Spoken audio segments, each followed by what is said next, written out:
Frontline with Kortney Kenny, and I'm Tom Parisi. And today we got a great set of guests. It's your favorite podcast, the Frontline podcast. I'm back again. All right, it's Kortney Kenny. I'm Tom Parisi, and we are back for his first ever tour of duty on the podcast itself. It's the strength and conditioning coach for your North Bay Battalion, Caleb Mady. And Caleb, I got to be honest, I don't think any of us know what a strength and conditioning coach really does. So take us through maybe a day-to-day event when you're working with the battalion. Yeah, we work with a piece of the puzzle being their physical fitness. So we have Andrew Sachke, who's the athletic therapist. If they have something going on in terms of an injury, we'll go see him, he'll work with them to get them back to kind of square one. But we work to make their square one a better square one. So improve their fitness so that their on-ice performance has a potential to be that much greater. It's not something that I'm doing to be on ice to help them be better. We have sport-specific coaches for that, of course, and they would do a much better job than me. But I feel that our space upstairs to improve the muscular strength, fitness, aerobic fitness, if we need to get into some range of motion stuff, we can do that as well. So we improve their potential to utilize their bodies on ice. And then it's up to the rest of the team to take their pieces and put it into the puzzle. And hopefully that puzzle is better than another puzzle from another team. How on a date do you work with them every single day of the week, or is it like you have specific days of the week where, recovery, rest, and all that stuff? Yeah, good question. It's variable because each week's a little bit different with travel variations. If we're home, it's different. We can get some more time with them. And this is my first year with them. It's different this year from other years too, and I'm aware of that as well because their travel schedule this year is restricted a little bit compared to what they are on their typical year. So even though I feel like I'm trying to learn as much as I can about the league, I know that it's not quite as it is status quo. Well, I'd like to dig in just a little bit about who you are, how you came about, and how the team found you. Maybe a little bit of your backstory. Yeah. How deep do you want to go here? As deep as you feel. I mean, how'd you get the job? So I guess started with education. Started with a Bachelor of Physical and Health Education at Nipissing University. Had a passion for fitness through high school. Wasn't exactly a fit individual before that, and started to kind of figure it out in high school, and then just got obsessed and still am. So we keep going. BPHE, so Bachelor of Physical Health Education. I liked that. Wasn't sure what I was going to do afterwards. Thought I liked the therapy side of things. Had a placement with an athletic therapy clinic that I enjoyed, but appreciated that rather than returning to baseline where they came into me if they were injured, I preferred improving what that baseline was. And so then that ended up being strength and conditioning. I got into strength and conditioning through Olympic weightlifting. So started to compete in Olympic weightlifting. There's 2 lifts with 3 attempts with max efforts in competition for a lift called the snatch, and then another is the clean and jerk. Competed in that, started coaching, a couple of coaching certifications while I started a master's degree, Master of Science in Kinesiology and Exercise Physiology, supervised by Jeff Hartley, and that so happened to be at Nipissing as well. It was the second year that they ran that program, so that was convenient, good timing. I also got to work with a couple of varsity teams while I was there and develop my skill set with strength and conditioning. As I was completing that degree, I was ready to work anywhere. So I was applying across the world. This was 2019, I guess, applying everywhere for anything. And then I applied to one job in North Bay at the time, and that was at Canberra College. They had the opening for a professor in strength sport conditioning.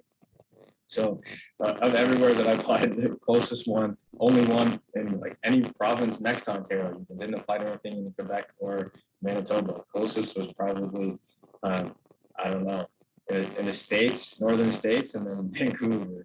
But all across the world applied, ended up staying in North Bay at Canberra College now, teaching strength and sport conditioning. And the connection with the battalion started in 2020, I believe, when I reached out to Adam Dennis. I said, hey, we've got a program running at Canadore. We have students that train and learn about strength and conditioning, and they have placement hours in their second year. Have some really good students and use some talented athletes and a seemingly well-developed team. If this could be a fit that works on top of the college having one of their pillars being community, this might be something that it's at a low cost to them, provides students, when I say them at the time I mean battalion, provides low cost to battalion and provides benefit to the student, and hopefully it's a win for everybody, which often there's not a lot of times that we can have everybody win. So anytime that happens, we take it and run. So we did that for a year, which was again strange because that was a COVID year. And then we kept talking, having conversations through the summer, and then that kind of flourished into me being on board with them. I love how just serendipitous it was. It just kind of really worked out in your favor, especially applying all over the world, and like down the hall offers you a job. Crazy. Never would have guessed. Like, I thought I'd be a flight home wherever I was. So in that sense, you must have been over the moon when you got told that you had the job here at Canada. It's hard to explain because I applied to a variety of positions. Some of them were related to sports science. Some of them were like at a relatively high level of strength conditioning with a professional team, because they'd have to have funding to pay for a full-time strength and conditioning coach, which is typically limited to professional in some sense. So applied to multiple positions in that way.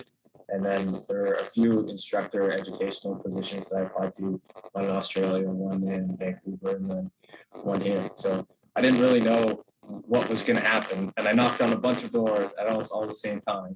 So we'll see which one's open, and then go through them and make the most of the journey. Don't look back.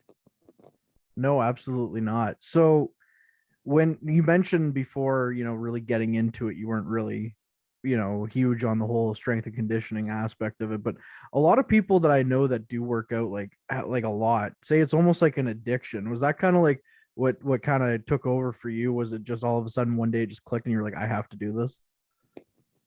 I think my addiction is to performance in some sense. That could be academic, which fits well in my role at Canada, but that could be physical as well. And asking difficult questions sometimes, because the answer that this is how we've always done it isn't always a good answer.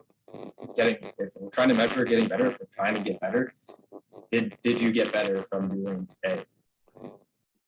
That's ultimately what we have to break it down to. If we improve from doing something, or if we can measure improvement somehow, then fantastic. But sometimes how it's always been done doesn't do that, then it should change. So do the battalion ask you to do very catered to the individual, or is it more of a generalized kind of program? A little bit of both. I would say more the latter than the former, in that, but because they're all bound to the same schedule, unless somebody's healthy or suspended or not traveling for a particular reason, then they will have individual work. We have a fairly comparable workout for most of them when they're in, which varies throughout the week. So depending on what kind of week we're having, that might be Tuesday, Wednesday, sometimes a Monday, but most of the time they have their day off on Mondays. Sometimes it's Sunday night. And we can make it work that way, and then we can add in little individual things for people if they have special shoulder requirements, hip requirements, ankle requirements. We can add in a little bit of extra work as well, conditioning requirements.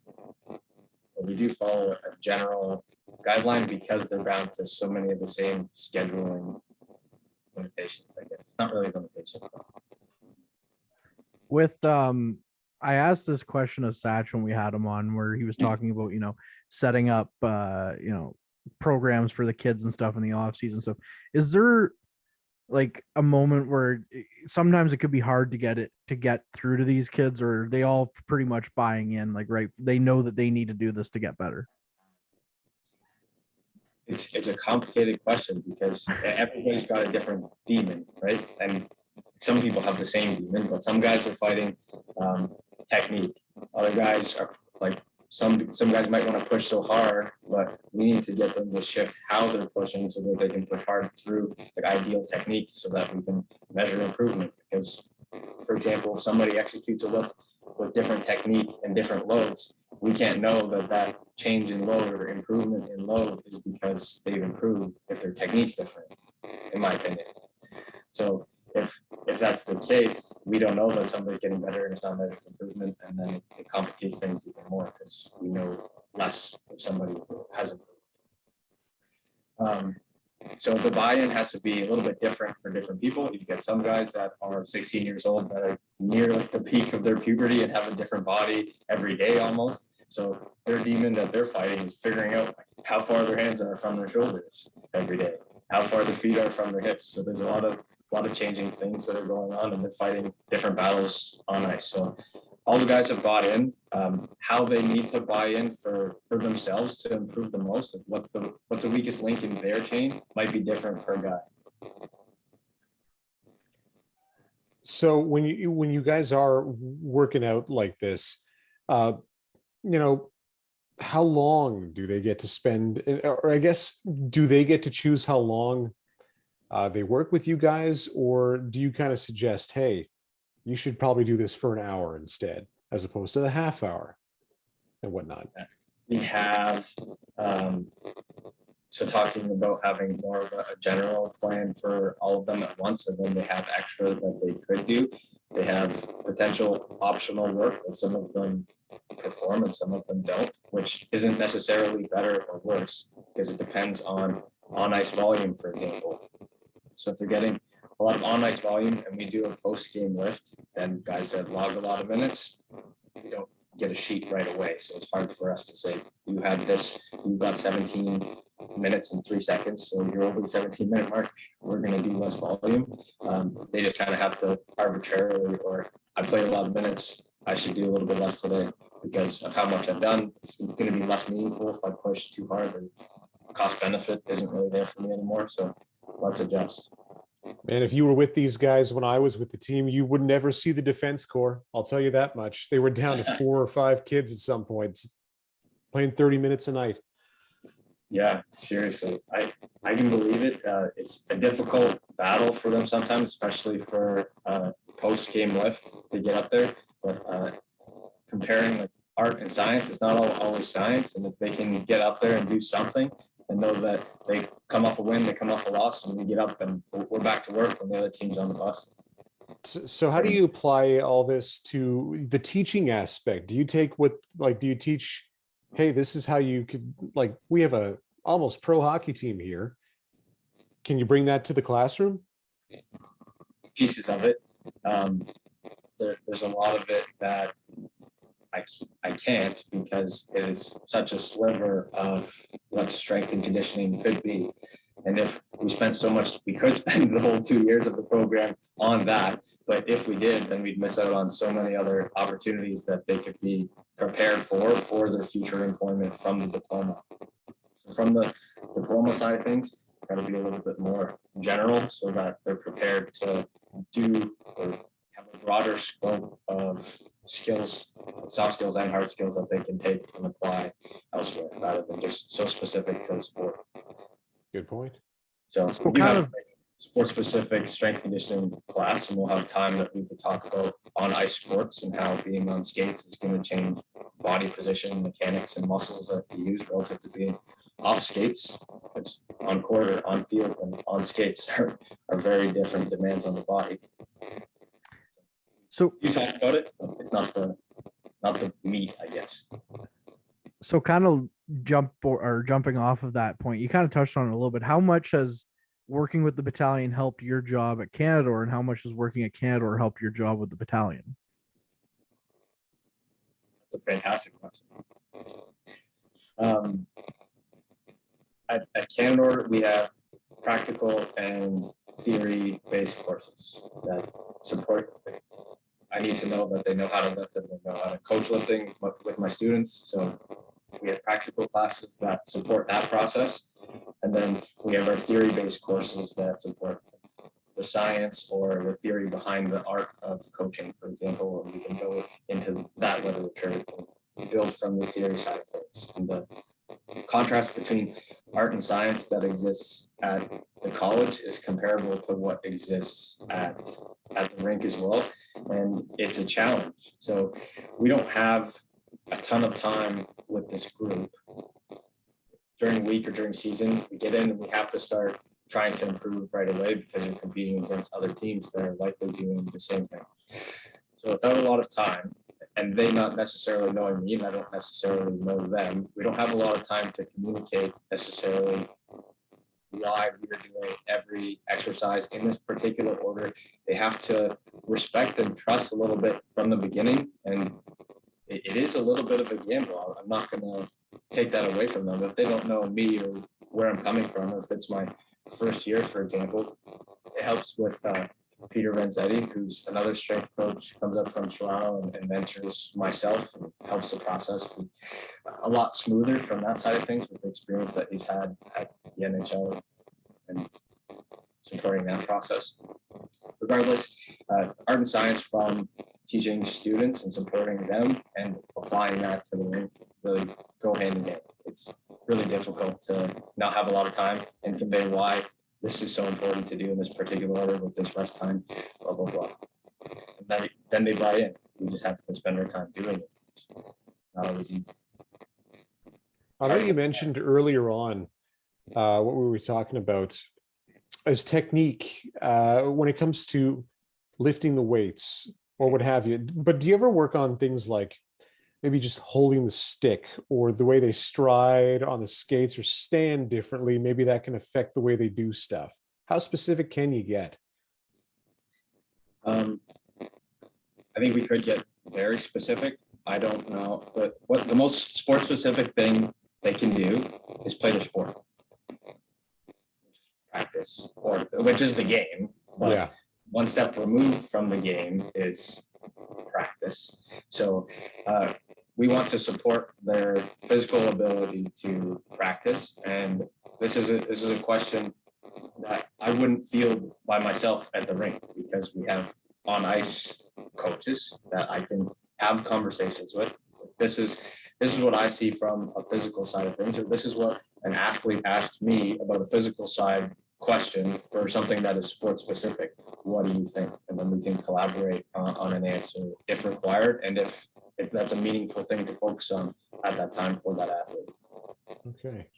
So I think we could get really specific. I think it could be dangerous with the limited amount of time that we have to get too specific, because there are other people that can support that process, and we have a team that can help an athlete succeed and improve in different areas, and we need to work together to optimize that process. You mentioned this being your first season, and of course you're walking into a locker room and weight room that has a lot of first year players, but also a lot of guys that have been established in the league. How difficult was it to kind of I know you said that you don't have a lot of time with these guys, but throughout the season, how hard was it to kind of establish relationships with, like, say, a Brandon Coe who's an overager, and has been doing things his way or has different coaches type of thing? How hard has it been to establish that working relationship? It's not very difficult, but I'm not going to imply that there are zero challenges, because there are growing pains when things are new, and growing pains aren't necessarily bad, because to me it suggests growth or opportunity for growth. With some of the older guys, I tell them right away, day one, that to me, trust is earned, respect is given. I don't expect to be immediately trusted, but I do expect to be immediately respected. So if you don't like how I'm communicating, let's talk about that and we'll adjust. If you don't like a given workout or the order of exercises or the timing of when we're doing something, we can have that conversation as well. But we need to have open lines of communication to have the opportunity to build trust, go from there. The support team that exists between athletic therapy, equipment management, all front of house staff, and Adam Dennis with the coaching staff is very strong. So it's been easy to integrate myself into that kind of environment and suggest those things that have been taken fairly well. Well, it sounds like a no nonsense approach is probably the best way to go about things. Have to, and from a performance perspective, we have to challenge each other and ask difficult questions in the name of improving.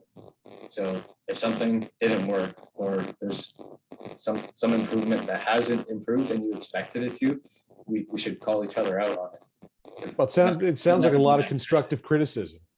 Yeah, and that's how we get better, and that's how I can do that within myself, and then I think it's important for us to have those conversations amongst each other, again, in a respectful manner, and we develop that way. And the more that we can do that, the more we can potentially develop. And to me, from a physical side of things, like in a strength and conditioning mindset, it's about how many gains can we make over a period of time. And if we can make more gains than somebody else, in some respect, it doesn't always have to be physical strength, but if we're making more gains than somebody else, then we have greater potential, even an athletic advantage, competitive advantage.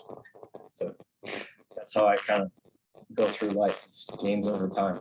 I don't know how much time we've got, and we don't know like what we're thinking about time. We all have some kind of limit on what we're doing on this planet, and how many gains can we make in that time in some aspect of our life. I feel like that's just probably good philosophy in general, instead of just, you can apply that to a lot of different things. So I really appreciate, I really appreciate hearing that one. But the regular season's winding down. Hopefully there's a bit of a long playoff run coming up, but it's the regular season of your first season, really what the team is winding down. What's one thing that you can look back on this year and be like, that's the thing I learned from the most, or, what's the biggest lesson so far? Yeah, fantastic question.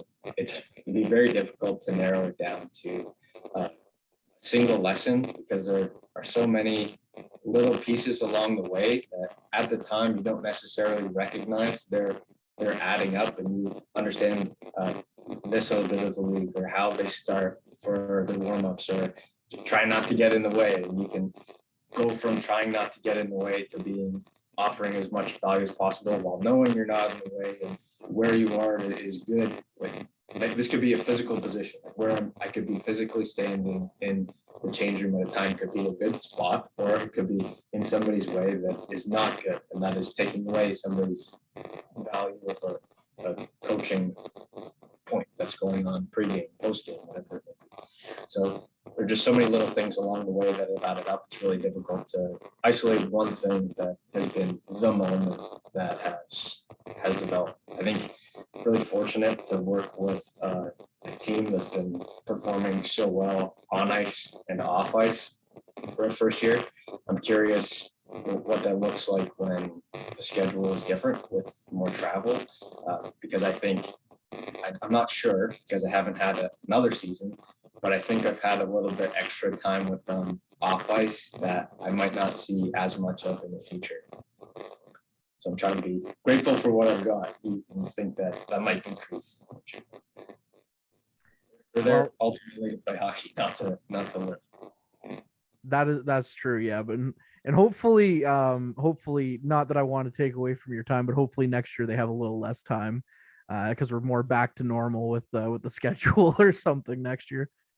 But anyways, that'd be my preference as well. We'll see how it goes. I don't envy the people making those kinds of decisions at any level. No, neither do I. Schedule makers must have had a hell of a time this year. Don't envy them. Don't want to be them. I'm good. It's constantly evolving, especially adding on like the 2 weeks that they added on and stuff, and you have to figure out what works and when you can do things. And nope, not for me. That's why I run a podcast. Caleb, we really appreciate you joining us here on the Frontline podcast this week.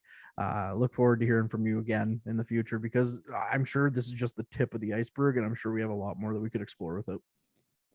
Fantastic. Thanks for having me. Anytime.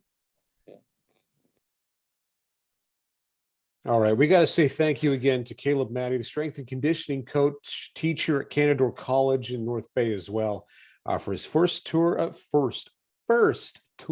duty on the Frontline podcast. English, it's getting tougher. It's Tom Parisi. He's Kortney Kenny. And so, Kortney, we're just 5 games. That's it. We are that close to being done.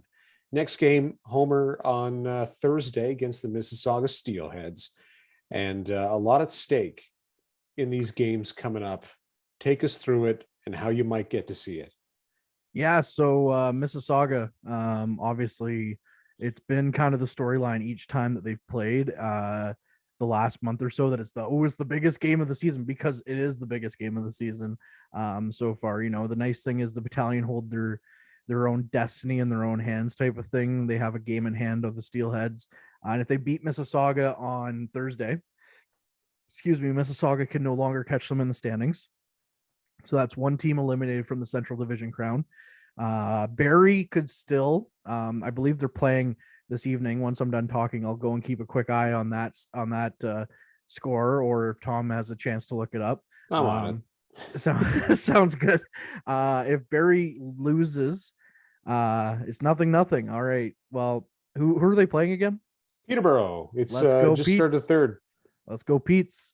So if the Pete's beat the Colts in regulation, Barrie, I believe, and I could be totally wrong on this because math is not my strong suit, Barrie would still be down 10 points, or they would have 6 games to play, and they would have to basically win every single game in order to catch North Bay in the division chase. But good thing for the battalion is they've been playing Barrie really well lately, and they play Barrie this coming Saturday in Barrie.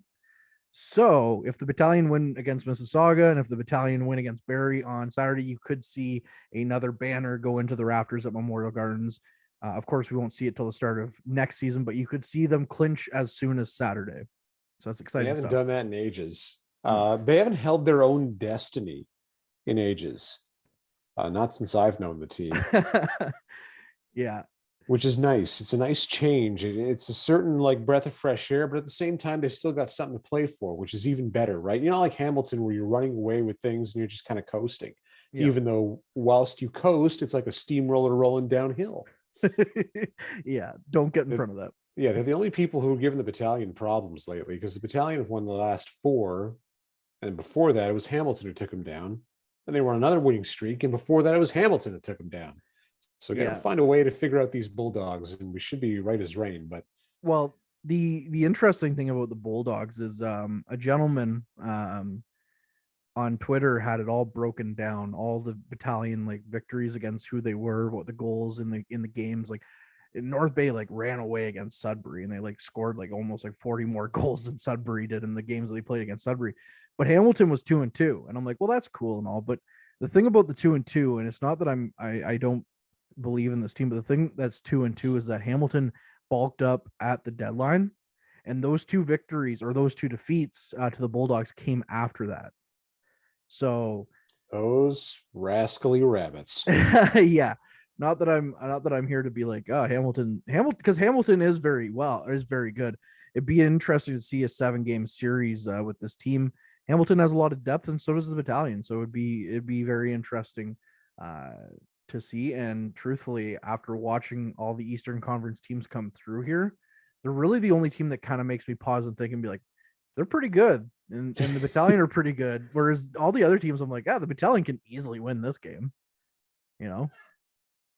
I hesitate to say easily because the playoffs are just a different beast. I know Mississauga's super stingy with the goals, right? Yeah. So that's a grinder of a series, no matter who they play against. Could be just tough. If they don't finish, if they don't win the Central, they the Steelheads could finish, looks like 4th, and that would be Mississauga Barrie. I don't know who wins that series. That's tough. That's tough because Barrie just got Tyson Forster back. Remember, 1st round pick of the Philadelphia Flyers. So, he's in their back pocket. He's getting back into the swing of things. He was hurt most of the year too. So it's going to be, I think he's got a few points already. Well, coming into the game against the battalion on Sunday, in 5 games, he had 4 goals already. So yeah, I mean, Buddy hasn't missed a beat. No, that's what happens when you're a first rounder, right? You're a pretty good hockey player if you're taken in the first round of the NHL draft. You pretty much have it together for the most part, junior wise, and then you figure it out at the next level. But yeah, you're right. And I'm sure our buddy Bob Coles is like, oh, I can't wait to see him, Kortney. Well, he was super excited on Sunday. Like he was like, you could tell he was like vibrating when he walked into the building. He's like, here we go. And I'm like, doesn't matter, Bob, your Flyers still suck. But anyways. Oh, no, I'm poor just, Roberto. yeah, no, there's a gentleman in the media room that just rips him a new one every time he walks in about the Flyers. And I'm like, man, one of these games Bob's not going to come in anymore, and we're gonna be like, where'd Bob go? And then we're gonna find out that he's at home like in a cold shower crying. Or he's just going to sock this guy. Yeah, Not that too. we advocate violence, but Bob can only take so much. Well, basically, the Flyers are his Jada Pinkett Smith, and he's Will Smith. Yeah, pretty much. Don't even get him started on the San Francisco 49ers, friends. No. He is a fierce fan. He accidentally video called me the other day. I bet that was the best thing in the world. It was. So I answered. I'm like, oh, Bob's video calling me. What's going on? So I answered, and he didn't know what was going on. So then he picks up. He's like, who started this? And I'm like, you did. And then I was like, I'm wearing a Buffalo Bills shirt. So I'm like, hey, Bob, go Bills. He's like, nope, 49ers, and hung up on me. I was like, You had nice. it coming. I You did, had it yeah. coming. I did. It was a good run. That's why I love Bob. He is just as genuine as you're going to ever find. If you haven't met him, do it. Meet him soon. And the cool part is he may not want to meet you. That's the best part about Bob. I love that guy. Yeah, You do no wrong in my book. No, he's great. Done a lot for both you and I in our broadcasting career. So This is true. He's helped out so much. he And to brings so many. Yes. And it doesn't obviously just stop with us. It begins probably with us and ends with like a million other people, because this guy has so much lived experience in the field that, like, if you ever have a question, you're just like, Bob, what do I do in this situation? He's usually like, well, say this, or if you want to get this kind of reaction, ask it this way, or type of thing. Like he knows. Like He this knows. guy, he's been color commentary. He does the intermissions. He's done what I did. He rode that bus. He knows what the deal is. Yeah. Like he's been there, done that, doing it tomorrow type of thing. Yep. He's a special kind of guy. So if you haven't met Bob, do it. Sit down with that guy, have a conversation. I promise you will not regret it. We got completely off topic after talking don't about care. Tyson Forster. I don't care. That's how it happens on the pod. But yeah, Battalion have only a handful of games left. Thursday, as you heard, Mississauga, 7:00. And I think the next home game happens to be Fan Appreciation Night. What's that? So there's a date between on Saturday the 9th against Barrie at 7:30. And then it's their last home game of the year, April 14th against Oshawa. So that's going to be Fan Appreciation Night. Yeah, it's kind of wild to think that this whole crazy ride is regular season wise is wrapping up, because last year at this time we didn't have hockey. I can't believe we still do this once a week. Jeez Louise. Yeah, who would have thought in July 2020 that we still be doing this almost 2 years later? Not this humble bystander. No, but yeah, it's kind of weird to think that the season's coming to an end, especially considering the trials and tribulations that happened in late December and most of January without fans, and stuff. And it was kind of like, is the season done? Like, what's going on? And then they extended it. So, yeah, it's wild to think that the playoffs haven't even started, because I mean, there were years where the Battalion were in the playoffs and you were here, Tom, and we were done already, because yeah, I was we're going back to Bob Coles. I was filling in for Bob at work because he used to take the week off to watch the Masters because they didn't have any Battalion to worry about. Yeah, he's pretty excited about that. He was already giving us all the Masters stats there on Sunday and getting pretty amped up. So he does love his golf. Yeah, he's the only man I know who took a week off to watch golf. Yeah, he's the only man I know that took a week off to work and did that with the curling. Like, again, superhuman. Yeah. Anyhow, so those are the Battalion upcoming games, and we'd be remiss if we didn't mention the OHL Cup going down. The Mississauga Junior Senators, or Sens, taking home the victory over some former alumni, Ty Nelson, Nick Sema, among others, who played for the Toronto Junior Canadians. They lost, sadly, but hey, in the pictures, everybody was smiling, so I'll take that as a win. it's good that they actually got to have it this year so the scouts can actually take a look and see what the deal is.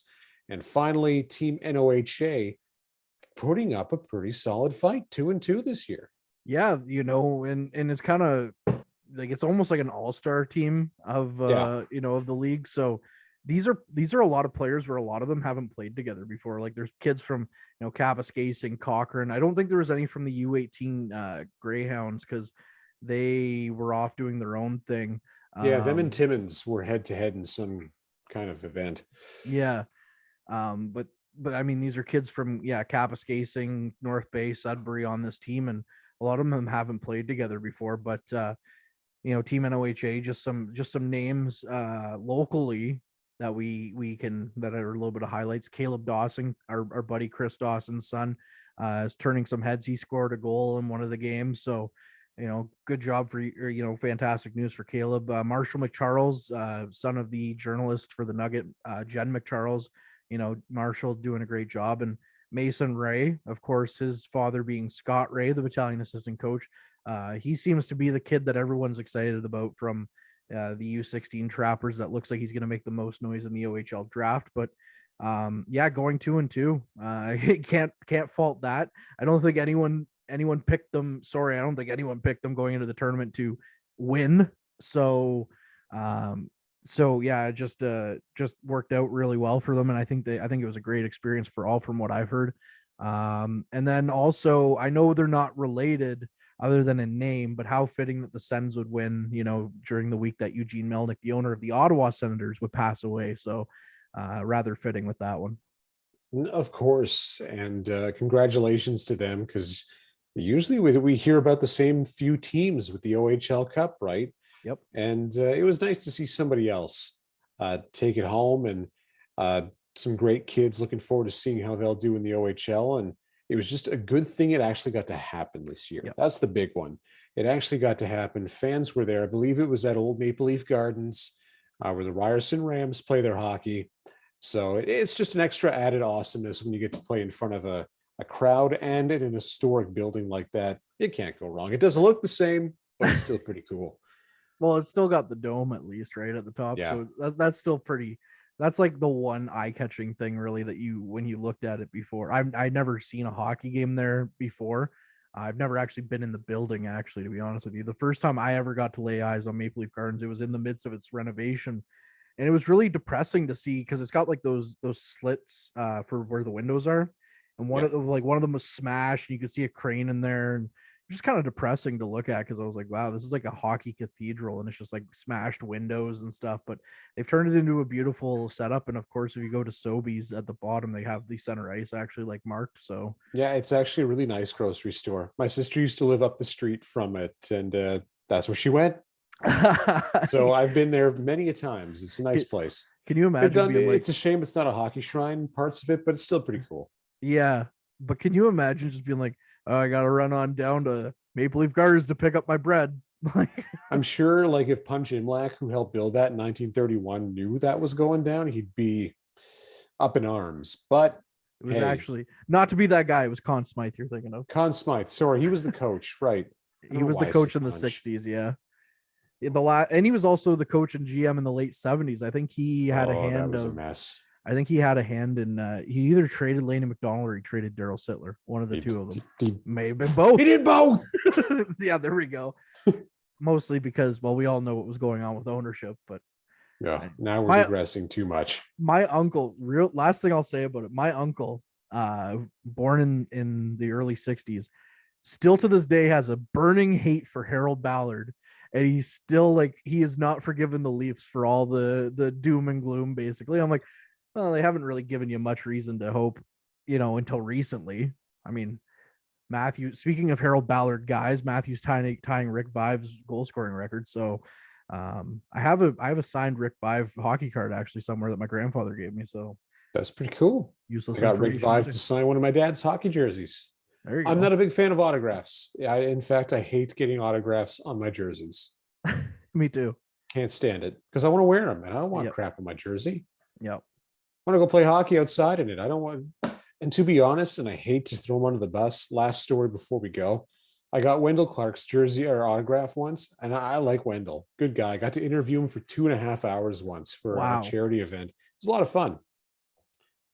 But he signed my hockey jersey, and I swear to God, it looked like a heartbeat monitor with the number 17. I was like, fudge, I could have done this. So I washed it off so I could wear my thing. I could wear it out and about. It's actually in that closet right now, Yeah, that yeah. jersey. But I could break it out, but yeah, there's nothing on it. It's blank now. Did it have a number or anything on it? Like it was just a blank Leafs jersey? It's got my name and favorite number on it. My dad got it Okay. for me when I went to college. So yeah, that would have been weird walking around with Wendell Clark's autograph on your Oh, own freaking personal weird. jersey. It was Yeah. really awkward. It was weird enough my name was on it. I was like, I didn't do nothing for nobody's. Yeah. But yeah, washed it off. Speaking of hockey news, this one just coming down the pipe today. Your other favorite team. How do you feel about Ryan Getzlaf announcing his retirement at the end of the year? I feel like it's the right time. I love that guy. I like the team. He's nothing but good. He's raised over almost $4.3 million for charity in the area. I mean, holy crap. He's always going to be one of my favorite players. Because when he did shoot, he could score. I wish he shot more, to be honest with you. Yeah. But hell of a captain for 12 seasons. He's been the captain of the team. He's the leading scorer in franchise history, more assists than Teemu Selanne, nowhere near the goals, but still insanely impressive. He's going to ride into the sunset, and he deserves every bit of it. Is he a Hockey Hall of Famer? I don't think right away, but I think down the road, yeah, eventually. Yeah, that was the whole thing I saw on social media today is Ryan Getzlaf a Hockey Hall of Famer, and I'm with you. I don't think he's a first round, inductee when he's eligible, but I think he's definitely there. And that's the nice thing about the Hockey Hall of Fame compared to like the Baseball Hall of Fame, where it's like you can have good numbers and still get in. Like Ryan Getzlaf has good numbers, great numbers, even in some senses, but he's not like. I wouldn't put him on the same, albeit injury wise. If we're talking about Ducks guys, I wouldn't put him on the same pedestal as Paul Kariya. But he, and Paul Kariya is a Hall of Famer. So, but Ryan Getzlaf, I do think gets there eventually. I don't think it's part of this baseball where you used to have 500 home runs and you're still not in the Hall of Fame type of thing. So mostly steroids had to do with that, but it's a debate for another day. So yes, on that note, this was another episode of the Frontline podcast. And if you're listening on your TV, you can watch the full episodes on YouTube. You can also catch us on Spotify, Google Podcast, Apple Music. Follow us on social media. Tune into our broadcasts on YouTube as well when we actually are at the games. It's fantastic stuff. Matt, Kortney, the rest of our friends all showing up for a fun time. Our producers, Ben, who always make us sound fantastic and sometimes hook us up with sweet guests. Listen to our last episode for a real heavy hitter. Honest to goodness, it's a good one. And I don't think I'm forgetting to thank anybody. So if that's the case, this is the Frontline podcast. He's Kortney Kenny. I'm Tom Parisi. This is fun. We're going to do it again sometime.